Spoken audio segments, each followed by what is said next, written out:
Honor the dead by helping the living. That's not only your motto, but that's what you've been all about. That's what my guys and women from Delaware have been about from the time I was introduced to them in the middle of another war, Vietnam. Like you, like them, I know that our nation has but one truly sacred obligation. We have many obligations as a nation, but only one truly sacred obligation, and that is to prepare and equip those whom we send into harm's way and to care for them and their families when they come home.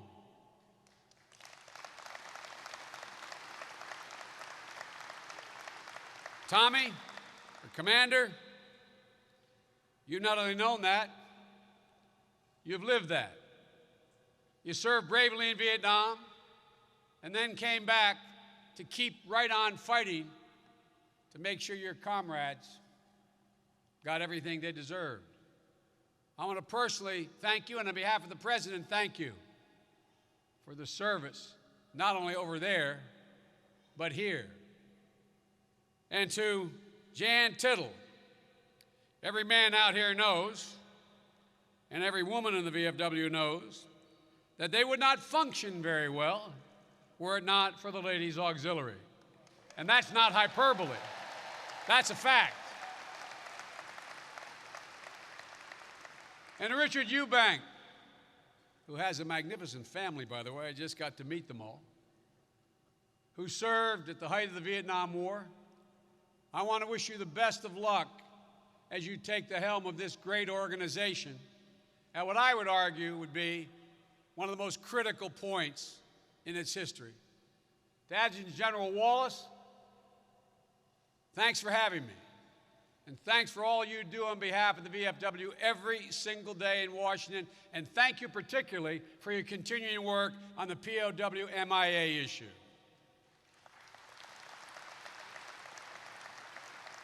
And to my home state commander, Bob Wilkinson, and to the Ladies Auxiliary, Roberta Walker, President, I want to thank you for all you've done for the state of Delaware and all you've done for the veterans of Delaware over your careers. I particularly want to acknowledge those veterans of the Korean War, who this summer are marking the 60th anniversary of the start of that conflict. Over 111 years, from San Juan Hill to the Argonne Forest, from Midway to Incheon, from Way City to Kuwait City, from the Korengal Valley to the Sunni Triangle, VFW members have fought for our country on both the front lines and the home front. You and your predecessors helped establish the Department of Veterans Affairs and build a national cemetery system. You worked to secure a better future for service members and their families by helping pass 2 GI bills. You've spoken out time and again on behalf of the 2.2 million members, ranks that continue to swell, and for all those who have fought in America's wars. This work, your work, and this is not hyperbole, this work and your work has never been more important than this very day. Over the past decade, our military embarked on a longer period of sustained combat than any time in all of American history. More than 2 million service members have deployed to Iraq and Afghanistan, more than half of whom have returned to civilian life with the honored title of veteran. Of those men and women, the very best of this nation, almost 40,000 have been wounded, and over 5,641, and it's important to get the exact number, for as I speak, God only knows what's happened today. Over 5,041 have made the ultimate sacrifice for their beloved country. And today, and this month, as you heard a little bit from my friend General Petraeus, and as you heard from the President, we're taking a major step toward concluding one of those wars, just as pledged before he took office. 1 month after his inauguration at Camp Lejeune, President Obama laid out our plan for ending the war in Iraq responsibly. And we followed that plan very closely because of the significant help and leadership of our military. As a result, 1 week from tomorrow, U.S. combat forces will phase out their combat mission as we begin to bring the combat phase of this war to a close. More than 140,000 troops were in Iraq on Inauguration Day. By the end of August, 50,000 will remain. Our last remaining, applaud them, they deserve it. Our last remaining combat unit, one that I know personally well from visiting them in Fort Lewis, to be there as they mourned their dead, to being with them and in their vehicles in Iraq. The 4th Stryker Brigade of the Army's 2nd Infantry Division, that last unit crossed the border out of Iraq. I'm proud to say that as of September 1st, the mission of the United States forces in Iraq will move from combat to advise, assist, train, and equip the Iraqi military forces to conduct partnered counterterrorism operations and to provide security for our military and civilian personnel and the infrastructure in Iraq. I recently had the great honor of doing what Jill and I have been doing since I became vice president, and quite frankly before, of visiting Army posts and all military posts all across the nation and around the world. Just last month, I headed up to Watertown, New York, to Fort Drum. Go ahead, they deserve it. I met with the Army's proud 10th Mountain Division, whose motto is climb to glory. And God have they climbed to glory in some of the most God-forsaken parts of the world. And they've done it in a way that's not only exemplary, but would make you so proud. I was there to welcome home nearly 3,000 of them back from Iraq 3 months earlier than they were going to come back because they accomplished all their goals ahead of time. These homecomings are something I have long looked forward to, as I know many of you have. We have an outfit in Delaware called Boots on the Ground, started by a group of women in Delaware who said, like my wife said, they were not going to be part of anything like happened in their generation, where veterans came home and backs were turned and people actually spat upon them. But to make sure that every single solitary veteran coming home to Delaware, every military personnel coming back from service, was greeted with some fanfare and appreciation. Folks, only 1% of the nation is fighting these wars. But as my wife says on every television program she goes on, 100% of the nation owes them a thank you. 100% of the nation can do something to acknowledge what they do.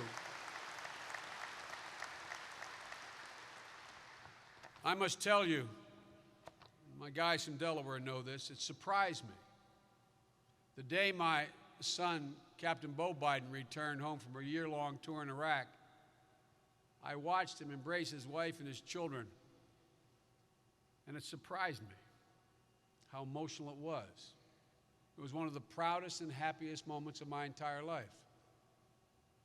That's the case for every Blue Star mother and father, husband and wife. By the end of next year, 2011, our remaining troops in Iraq will have come home to their families and to a grateful nation. And this is only possible because of the extraordinary progress of our military. And I might say, I hope no one's offended, ladies and gentlemen, this is the finest, most fierce group of warriors this nation has ever created in our entire history.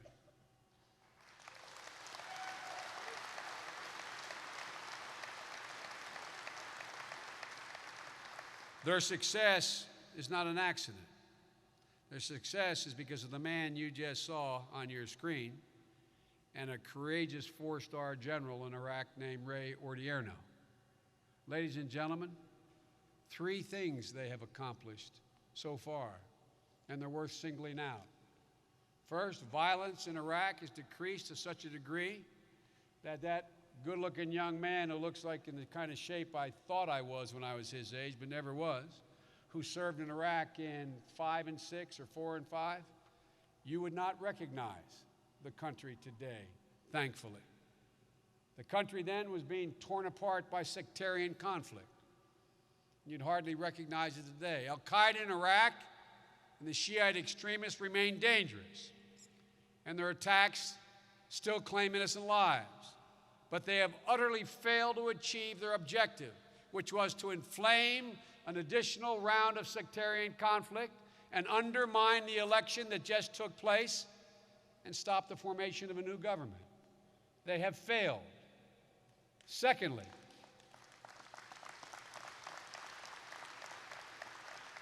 Iraq's security forces, now 650,000 strong, and of my 13 trips to Iraq, 5 were with General Petraeus, who was then in charge of that process, which was halting and difficult and painful. But today they are 650,000 strong and already leading the way to defend and protect their country. We have transferred control over hundreds of bases and many thousands of square miles of territory. Some said that our drawdown would bring about more violence. Well, they were wrong, because the Iraqis are ready to take charge. And in the recent months, operations that they have led, based on intelligence they have garnered, killed 2 key Iraqi leaders, the top 2, and purged more than 30 other al-Qaeda top terrorists from their ranks. Thirdly, no less important, is the fact that Iraqi leaders who once settled their disputes through violence are at this very moment as I speak, because I have recently spoken to every one of them individually, are sitting down in the torturous process of ironing out their difference in face-to-face negotiations. The Iraqis recently held a second election, and I know I'm often quoted for saying, in establishing a democracy, the most important election is not the first election, it's the second election.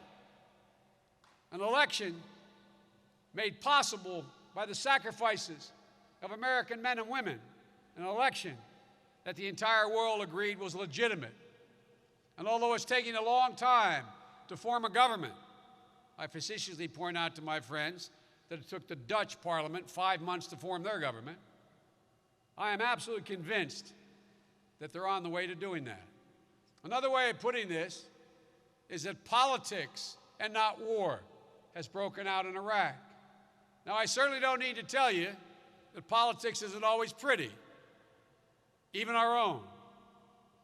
But the hard work of forming a new government is well underway, and I personally, at the President's request and General Odierno's request, I personally have made it clear to the leading politicians that it's time for them to match the courage of their citizens by completing this process.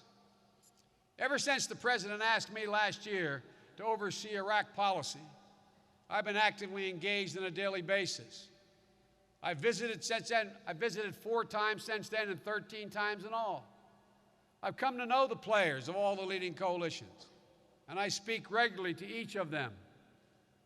and I understand their intricate politics. We have a first-rate embassy team in place, led by Ambassador Jim Jeffrey, that is interacting on a daily basis, actually wordsmithing with them as they work through the process of government formation. Many people point, and I watched on television this Sunday, talked about Iranian influence. Well, let me tell you something. Iranian influence in Iraq is minimal. It's been greatly exaggerated. The Iranian government spent over $100 million trying to affect the outcome of this last election, to sway the Iraqi people, and they utterly failed. And it's because politics and nationalism has broken out in Iraq. The Iraqi people voted for the desired candidates, none of whom, let me emphasize this, none of whom were wanted by Iran. Maliki is persona non grata in Iran. Alawi is persona non grata in Iran. Barzani, none of their candidates succeeded. And now, those who won, none having won an overwhelming majority. Remember, this is a parliamentary system, 320 members of their core, they call it, going to 350-something. And no one party got more than 91 votes. And now they're working to form a government. And every day I'm urging them, and we're urging them to do so in a way that reflects the outcome of the election, which means that Maliki's party is called State of Law and Alawi's party called Iraqiyya are going to have to be the nucleus of any new government. But it's difficult. They've never had a government like this before. And a very important step in the process that's not talked about much is taking place as I speak and has been for the last 3 weeks. And that is a formal written agreement on power sharing. The limits of the power of the Prime Minister, the power of their presidency, the power of their National Security Council. That is the first step in making sure that whatever the government leaders are who occupy those seats will be able to have a workable, functioning government that does not lend itself to the ability to be hijacked.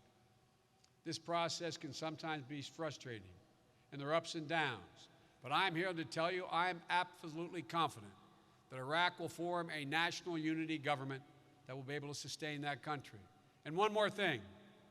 Drawing down our troops in Iraq does not mean we are disengaging from Iraq. In fact, quite the opposite is true. We're in the process of following on President Bush's proposal for a long-term relationship, a long-term security and economic agreement with the Iraqis. While our warriors that remain there, 50,000, are as capable as any armed service in the world, they know how to fight if they have to. Their mission has changed. They are now there to help Iraqis help themselves.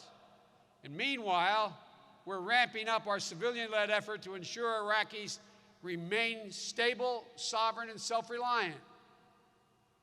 We're opening up consulates in Basra and up in Erbil, which will be heavily populated.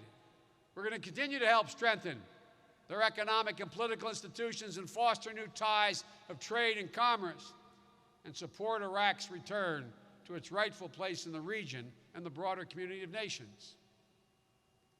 While the Iraq war winds down, our troops continue to take the fight to our enemies in Afghanistan.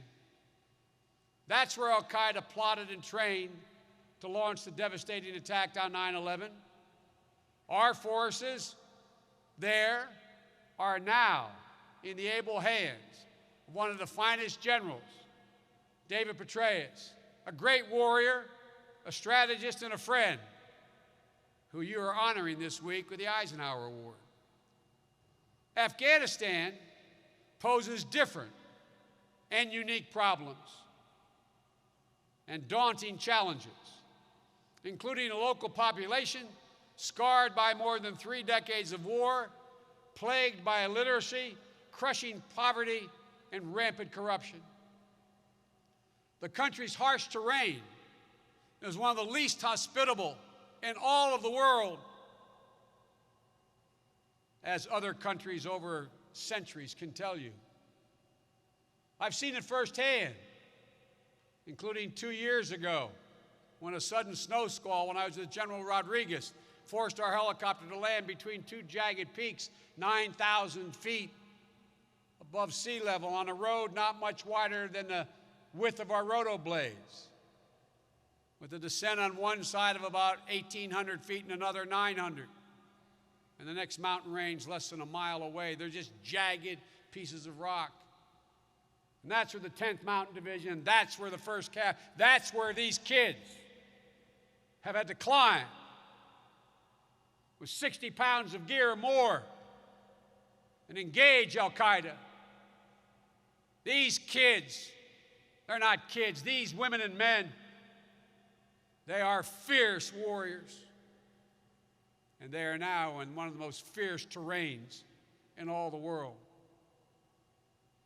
But after too many years of neglect, we finally now have clearly defined a strategy backed by the resources needed to implement it. And we are making measurable progress on the overarching goal we have in Afghanistan: to disrupt, to dismantle, and to defeat Al-Qaeda in Afghanistan and Pakistan.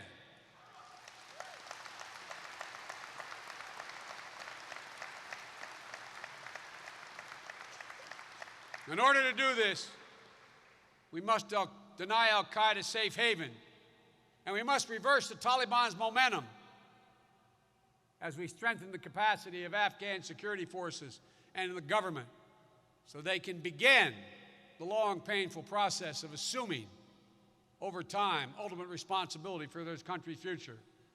We cannot want peace and security in Afghanistan more than they want it. Nearly all the additional personnel, when we took office, there were fewer than 30,000 personnel there. This month, we've ramped up to 100,000 American forces and about 10,000 new troops and trainers provided by our allies for the International Security Assistance Forces. General Petraeus now, only now, has all the resources and the strategy called for. So all this talk about the inability to succeed is premature. Only now, this month, has General Petraeus finally gotten what the military told the President and me they need to succeed in that mission. And General Petraeus is working tirelessly. I might add, he made a great sacrifice. All of you who are military know, going from being CENTCOM commander back to operational commander in Afghanistan was a sacrifice. And in a technical way, a step down from commanding all of Central Command to focusing only on Afghanistan. But it is the most intractable problem we face, and it needed the best general we have. And we now have it. So folks, don't buy into we have failed in Afghanistan. We now are only beginning with the right general and the right number of forces to seek our objectives. General Petraeus is working tirelessly to strengthen the Afghan security force, and it is a daunting undertaking. And to take insurgents on in regions where they have run roughshod for too long. This effort is being complemented by an unprecedented surge of civilian diplomats and technical experts. And our ambassador, by the way, who was a former commander in Afghanistan, a 3-star general, General Carl Eikenberry, a warrior in his own right. He is working every single day, pushing the Afghan government to step up its efforts to tackle corruption and devise a plan for reintegration with a portion of the Taliban that's ready to accept the Afghan constitution. As General Petraeus has said, we will assess the progress in December and begin a responsible, conditions-based transition to Afghan security leadership on a province-by-province basis in July of 2011. Everybody says, is that an end date? It is not. We are not leaving in 2011. We are beginning the transition. And why the date? The date is important to make as important to the Iraqis because we wanted to make clear to them they must step up. They must exercise sovereignty if they're ever going to prevail. And also was stated as a goal that we should strive for. In the meantime, our thoughts and prayers remain with those troops still serving in harm's way, and we'll continue to give them the resources they need to succeed. But as you know better than anyone, providing for our service members overseas is only where our responsibility begins, not where it ends. That's why our administration has embarked on one of the largest, most comprehensive programs in American history to support our returning veterans, their families, long after their military service is over. President Obama trusted another great warrior, General Eric Shinseki. Some of you probably served under General Shinseki. He charged him with transforming the Department of Veterans Affairs to meet the new and different needs of the 21st century. If we could hold a second here, one of the things I want to point out, I have visited the burn Center in Fort Bliss. We have all the wounded warriors who come over, multiple amputees, to our home for Thanksgiving dinner. We spend Christmas. This is a different war, folks. There are a different set of injuries. There's a different imperative.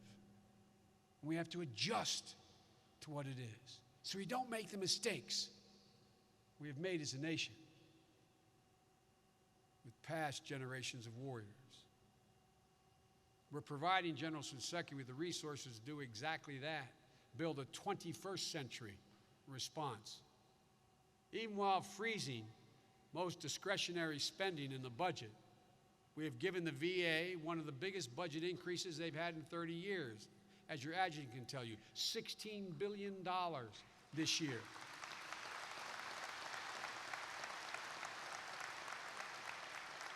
For a total of over $114 billion. We follow that up with a request for another increase next year of another $11 billion on top of that.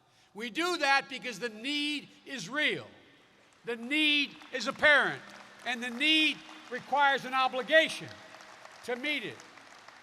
I know I hear some voices, and we'll hear voices. We'll continue to hear them who say, in these tough economic times, how can we so incredibly increase that money? Well, I say to those voices, whether or not we keep the promise to our veterans will say more about who we are as a nation than anything else we will do.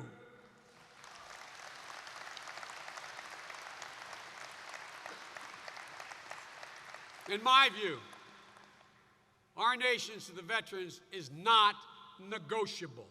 It's a sacred obligation. And meanwhile, the post-9/11 GI Bill is already helping nearly 300,000 veterans. And for the first time, their family members earn a college degree. We're revitalizing the VA facilities, including $957 million more to the already admirable Veterans Health Administration and $46 million for the VA cemeteries and national shrines that must be preserved and that you are responsible for occurring in the first place. We've taken steps to help veterans opposed to Agent Orange in Vietnam and those who suffer from a range of ailments related to their service in the first Gulf War. Tommy, Richard, and all those who served in Vietnam. Remember how veterans from our generation had to prove the source of their ailments in order to get their benefits. The burden was placed on them. Well, thanks in part to the hard work of this organization, that burden will no longer be placed on them. The burden is on the government to deny the benefit, not for them to prove they're entitled to the benefit.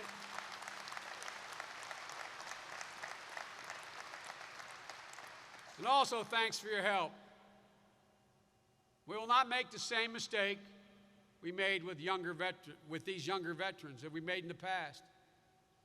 For those with post-traumatic stress disorder, our policy will be to trust veterans' own explanation of how it came about without requiring them to prove in detail where it occurred.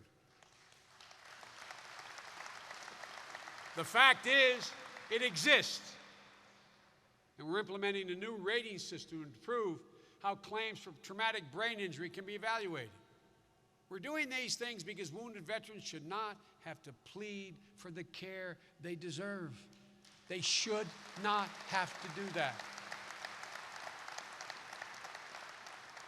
Two landmark pieces of legislation deserve special mention, and not just because you all were instrumental in both their success. For the first time in American history, we've secured advanced appropriations to end, once and for all, the nightmare of long delays in funding for veterans' medical treatment.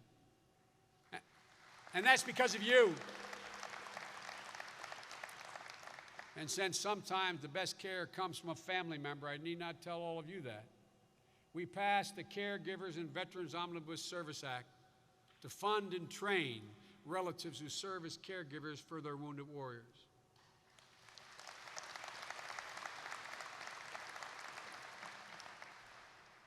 These are incredible young women and men. Like me, many of you visit on a regular basis our hospitals to see our wounded warriors. I was recently at a hospital, and the nurses were taking me around to tell me the veterans who were severely wounded who wanted to see me. We walked into a young veterans, young officer's room. He was there with his wife, beautiful young woman, smart, and he was, I'd say, 31, late 20s, early 30s. He had lost one leg almost at the hip and the other just below the knee. And his left hand was mangled. And he was asleep. And I said to the nurse and the doctor, no, don't wake him up. And they said, he'll really be offended if you don't. So they woke him up and I walked in. And this kid reached up in that triangle above his bed and pulled himself with the right hand and, sir, looked at me and said, sir, I apologize. It was my intention to be able to stand and salute you when you came. No self-pity. No why me. Like hundreds of these young women and men that I've met with. You know what I most often get asked? When I say, can I do anything for you? The response I get most often is, Mr. Vice President, they pull you close. Can you help me get back to my unit? Can you help me get back to my unit?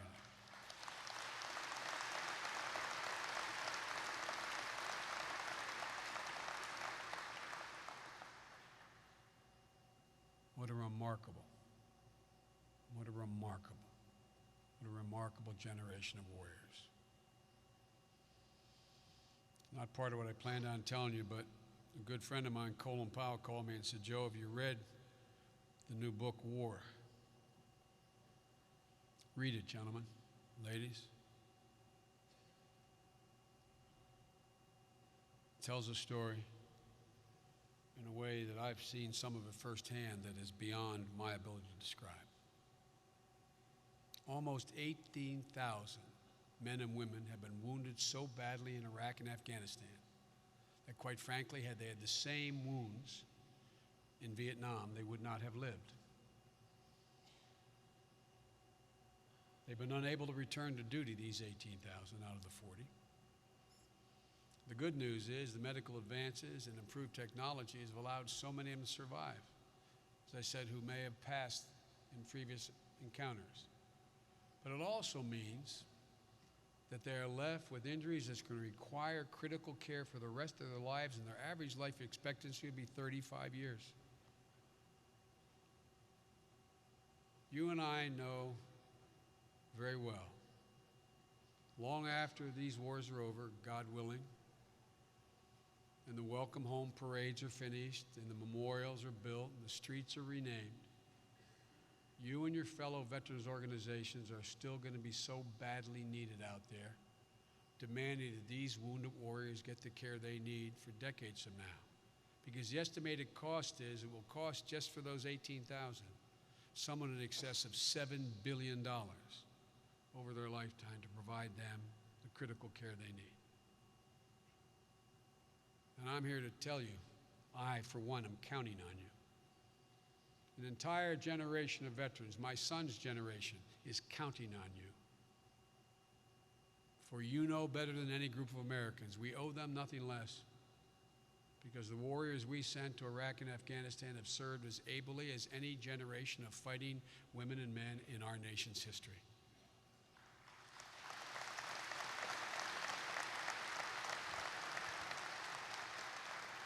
The sacred obligation I mentioned earlier extends also to those who share the burdens of veteran service. That's why the First Lady and my wife Jill have spent so much time leading an unprecedented push for our nation to support and engage our military families.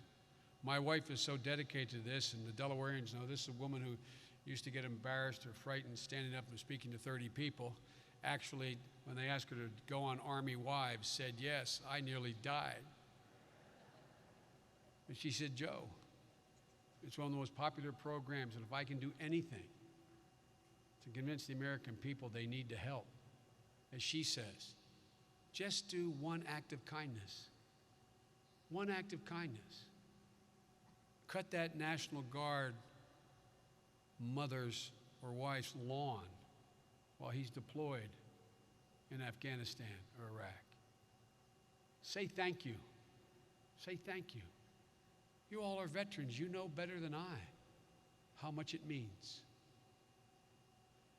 Over nearly a decade, military families have endured multiple deployments unlike any time in our history. And the wrenching toll that absence takes on their children, their marriages, and their mental health. It's only when our son Bo went to Iraq for a year that Jill and I came to understand what the poet John Milton meant when he said, and I quote, famous quote of John Milton, he said, "They also serve who only stand and wait.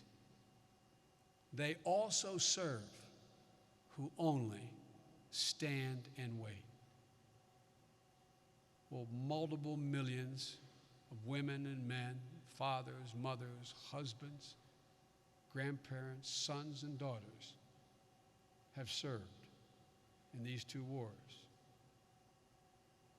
Our military families do far more than stand and wait.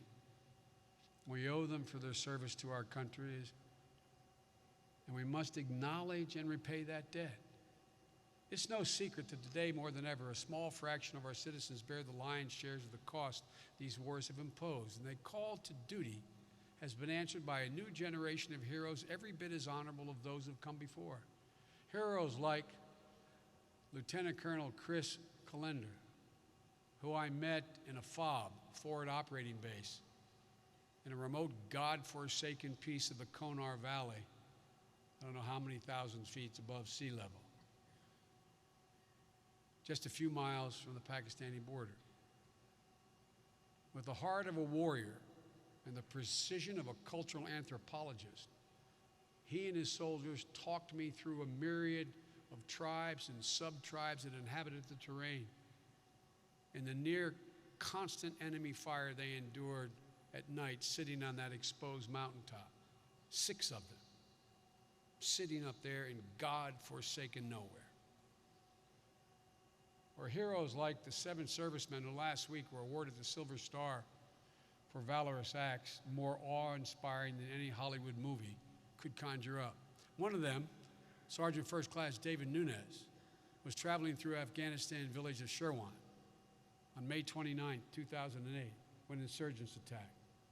His body became totally engulfed in flames as he sought to save his comrades' lives by ridding a damaged vehicle he was in of the ammunition and explosives as he tried rapidly to get it out of the back of the vehicle because they were trapped in. He gave his life. These stories are chapters in the greatest epic of our age.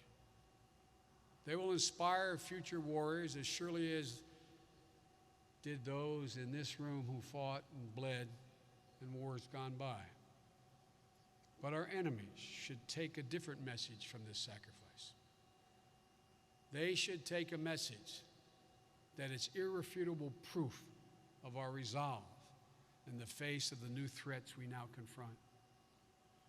As President Obama said, our spirit is strong and it cannot be broken. You cannot outlast us, and we will defeat you.